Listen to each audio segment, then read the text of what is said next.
Hello everyone, welcome back to competitive exam Mantra. ये lecture हमारा daily current affair series का lecture है। आज है 17 जून, तो हम 17 जून के important current affair question discuss करेंगे जो आपके नेक्स्ट एग्जाम्स के लिए बहुत ज़्यादा इम्पॉर्टेंट है। तो वीडियो को लास्ट तक अच्छे से देखिए और जो भी एस्पायरेंट्स हमारे चैनल पर नए हैं वो चैनल को सब्सक्राइब कर लीजिए ताकि आपको सारी वीडियोज़ की नोटिफिकेशंस टाइमली मिलती रहे। और इस वीडियो का पीडीएफ आप हमारे टेलीग्राम चैनल से डाउनलोड कर सकते हैं। तो चलिए आज की क्वेश्चन स्टार्ट करने से पहले हम लास्ट वीडियो का क्वेश्चन डिस्कस कर लेते हैं। चलिए क्वेश्चन को पहले रीड करते हैं। कौन सा अंतर्राष्ट्रीय संगठन ग्लोबल जेंडर गैप रिपोर्ट जारी करता है? Which international organisation releases global gender gap report? तो इसका आंसर है option B, World Economic Forum. Global gender gap report में मैन एंड वुमेन में रिलेटिव गैप्स को देखा जाता है और इसमें बेसिकली कंट्रीज को 4 डायमेंशन के बेसिस पर रैंकिंग दी जाती है और ये डायमेंशंस है economic participation and opportunity, educational attainment, health and survival and political empowerment. तो ये चारों पॉइंट्स आपने याद रखने हैं। Economic participation, educational attainment, health and survival and political empowerment. Global gender gap report 2021 में टोटल 156 कंट्रीज को रैंक किया गया है जिसमें इंडिया का रैंक जो है वो 140 है और इससे इंडिया 2020 की रैंकिंग से 28 स्पोर्ट नीचे चला गया है। इसमें हाईएस्ट स्कोर 1 रहता है, मींस की बहुत ज़्यादा इक्वालिटी है, और लोएस्ट स्कोर 0 होता है, मींस इनइक्वालिटी है। तो आपने ग्लोबल जेंडर गैप रिपोर्ट कौन रिलीज करता है एक तो ये याद रखना है, लेकिन आपने ये याद रखना है कि इंडिया का क्या रैंक है इसमें, और ये भी याद रखना है कि कौन से 4 डायमेंशंस के बेसिस के ऊपर कंट्रीज को रैंकिंग दी जाती है। चलिए अब आज का फर्स्ट क्वेश्चन देखते हैं। आज का फर्स्ट क्वेश्चन है कि सोशल मीडिया दिग्गज ने एक नई पहल report it don't share it शुरू की है। Which social media giant has launched a new initiative, report it, don't share it? तो इसका आंसर है option A, Facebook. Recently Facebook ने Aarambh India initiative, cyber space foundation and Arpan के साथ मिलके एक कैंपेन शुरू किया है जिसका नाम है report it don't share it. तो चलिए देखते हैं ये इनिशिएटिव स्टार्ट क्यों किया गया है।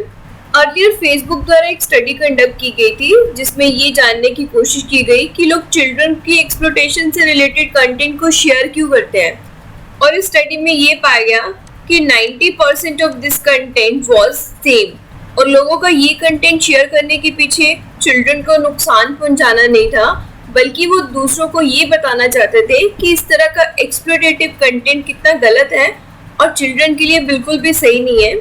इसलिए जो लोगों की इंटेंट है वो गलत नहीं है, बट इसकी वजह से चाइल्ड अब्यूजिव कंटेंट जो है वो बहुत ज़्यादा शेयर होता जा रहा है जिससे कि सिचुएशन और भी ख़राब हो रही है। तो इसी वजह से फेसबुक ने ये कैंपेन स्टार्ट किया है जिसमें लोगों को इनकरेज किया जा रहा है कि वो इस तरह के अब्यूजिव कंटेंट को शेयर ना करें बल्कि इसको रिपोर्ट करें।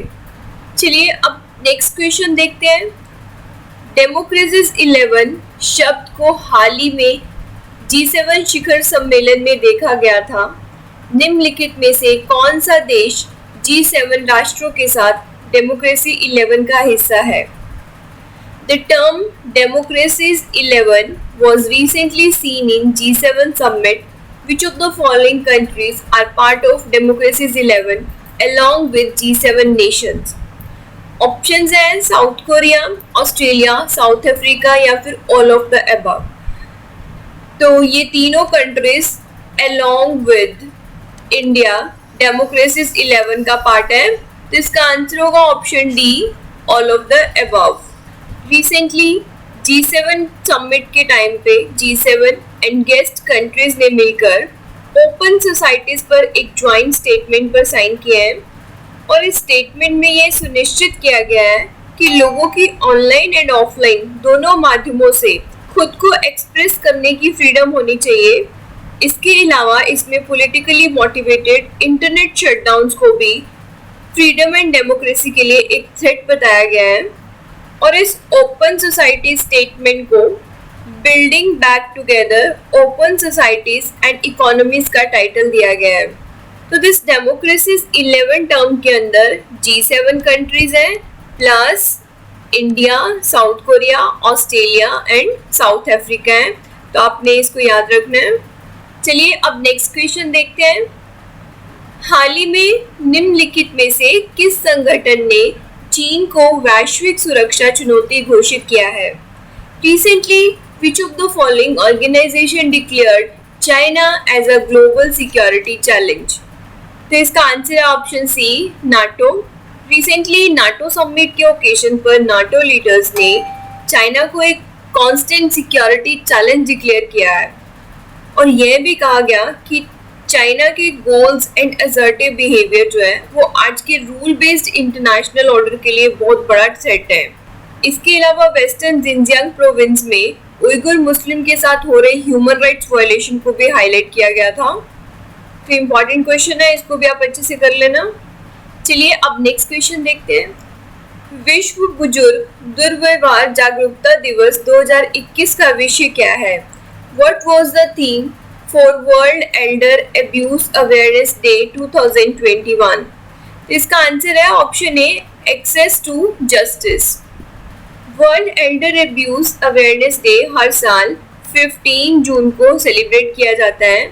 2011 में यूनाइटेड नेशन जनरल असेंबली ने जून 15 को ऑफिशियली डेजिग्नेट किया था as the World Elder abuse awareness day.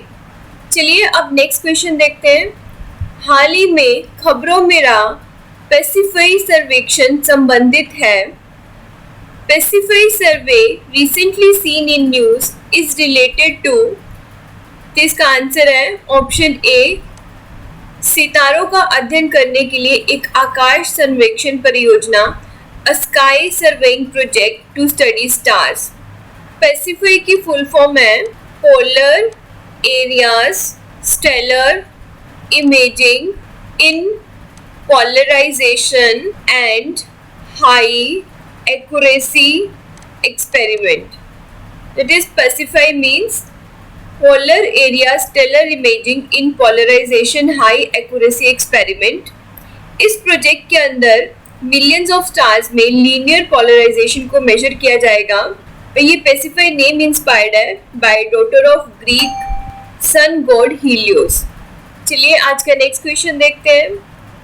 हाल ही में किस राज्य ने युवा शक्ति कोरोना मुक्त अभियान शुरू किया है? Recently which state has launched युवा शक्ति कोरोना मुक्ति अभियान? तो इसका आंसर है option B, Madhya Pradesh. Recently MP government द्वारा युवा शक्ति कोरोना मुक्ति अभियान शुरू किया गया है और इस अभियान के अंदर higher and technical education universities के प्रोफेसर्स एंड स्टूडेंट्स को कोविड अनुकूल व्यवहार एवं वैक्सीनेशन के संबंध में प्रशिक्षण दिया जाएगा और फिर उनके थ्रू लोगों को कोरोना के प्रति जागरूक किया जाएगा। चलिए आज का नेक्स्ट क्वेश्चन देखते हैं। हाल ही में हेनरी मैरी ड्रोंडा को किस देश के नए प्रधानमंत्री के रूप में चुना गया है? Recently Henri Marie Dondra has been selected as the new prime minister of which country? इसका आंसर है option B, central African republic. हाल ही में हेनरी मैरी ड्रोंडा को सेंट्रल अफ्रीकन रिपब्लिक का न्यू प्राइम मिनिस्टर बनाया गया है। तो आप इससे रिलेटेड जो जियोग्राफिकल एस्पेक्ट्स है वो भी देख लेना। इसकी जो नेबरिंग कंट्रीज हैं उनको लोकेट कर लेना आप मैप के ऊपर। चलिए हम देखते हैं आज का नेक्स्ट क्वेश्चन। विंड यूरोप और ग्लोबल विंड एनर्जी काउंसिल द्वारा 15 जून को दुनिया भर में ग्लोबल विंड डे मनाया जाता है। तो GWEC का मुख्यालय कहाँ है? Global Wind is celebrated worldwide on 15 June by Wind Europe and Global Wind Energy Council. Where is the headquarter of Global Wind Energy Council? इसका आंसर है ऑप्शन सी, ब्रुसेल्स, जो कि बेल्जियम में है। ग्लोबल विंड एनर्जी डे हर साल 15 जून को मनाया जाता है। इस दिन wind energy, uses of wind energy and कैसे विंड एनर्जी की हेल्प से वर्ल्ड में चेंज लाया जा सकता है, इसके रिगार्डिंग अवेयरनेस फैलाई जाती है। और इंडिया 2021-25 तक about 20 gigawatt of wind energy install करेगा। और इंडिया वर्ल्ड में इंस्टॉल्ड विंड पावर कैपेसिटी में 4th नंबर पे है। चलिए अब नेक्स्ट क्वेश्चन देखते हैं। हाल ही में ट्विटर ने किस देश में अपनी सेफ हार्बर इम्यूनिटी खो दी है? Recently Twitter has lost its safe harbour immunity in which nation? इसका आंसर ऑप्शन है इंडिया। इसका मीनिंग है अब ट्विटर को अंडर सेक्शन 79 ऑफ 17 एक्ट कोई भी प्रोटेक्शन नहीं मिलेगी और इसके top executive officers Twitter platform पर पाए गए किसी भी इन्फ्लेमेटरी और अनलॉफुल कंटेंट के लिए लायबल होंगे। अदरवाइज इन टॉप ऑफिशियल को पहले इम्यूनिटी दी गई थी और इनकी इम्यूनिटी को इसलिए खत्म किया गया है क्योंकि ये इंडियन गवर्नमेंट के आईटी रूल्स के अंडर स्टैट्यूटरी ऑफिसर्स अपॉइंट नहीं कर पाए थे। सो इसलिए ट्विटर ने जो सेफ हार्बर इम्यूनिटी थी इंडिया में वो लूज कर दी है। चलिए अब हम नेक्स्ट क्वेश्चन देखते हैं। हाल ही में किस राज्य ने खरीफ मौसम के दौरान कृषि भूमि को 9 घंटे मुफ्त बिजली आपूर्ति प्रदान करने का निर्णय लिया है? Recently, which state has decided to provide 9 hours free power supply to farmlands during Kharif season? इसका आंसर है ऑप्शन सी, आंध्र प्रदेश। चलिए अब क्वेश्चन ऑफ द डे देखने से पहले हम सारे क्वेश्चंस को जल्दी से रिवाइज कर लेते हैं। सबसे पहला क्वेश्चन जो हमने पूछा था वो है किस सोशल मीडिया दिग्गज ने एक नई पहल report it don't share it शुरू की है? इसका आंसर है option A, Facebook. Second question है डेमोक्रेसीज 11 शब्द को हाल ही में G7 शिखर सम्मेलन में देखा गया था, तो निम्नलिखित में से कौन सा देश G7 राष्ट्रों के साथ डेमोक्रेसी 11 का हिस्सा है? तो इसका आंसर है all of the above. Democracy 11 में G7 plus south Korea, Australia, दक्षिण अफ्रीका एंड इंडिया आते हैं। नेक्स्ट क्वेश्चन है हाल ही में निम्नलिखित में से किस संगठन ने चीन को वैश्विक सुरक्षा चुनौती घोषित किया है? इसका आंसर है ऑप्शन सी, नाटो। अगला क्वेश्चन हमने किया था what was the theme for World Elder abuse awareness Day 2021? तो इसका आंसर है option A, access to justice. इसके बाद हमने क्वेश्चन किया था हाल ही में खबरों में रहा पैसिफिक सर्वेक्षण किससे संबंधित है? तो इसका आंसर है option A, a sky surveying project to study stars. Next question है हाल ही में किस राज्य ने युवा शक्ति कोरोना मुक्त अभियान शुरू किया है? तो आंसर है इसका option B, Madhya Pradesh. Next important question हमने किया था हाल ही में हेनरी मैरी ड्रोंडा को किस देश के नए प्रधानमंत्री के रूप में चुना गया है? इसका आंसर है मध्य अफ्रीकी गणराज्य, central African Republic. Next question हमने किया था विंड यूरोप और ग्लोबल विंड एनर्जी काउंसिल द्वारा 15 जून को दुनिया भर में ग्लोबल विंड डे मनाया जाता है, तो आपको ग्लोबल विंड एनर्जी काउंसिल का मुख्यालय कहाँ पे है ये बताना था। तो इसका आंसर है option C, Brussels. Next question हमने किया था हाल ही में ट्विटर ने किस देश में अपनी सेफ हार्बर इम्यूनिटी खो दी है? तो इसका आंसर है ऑप्शन ए, इंडिया।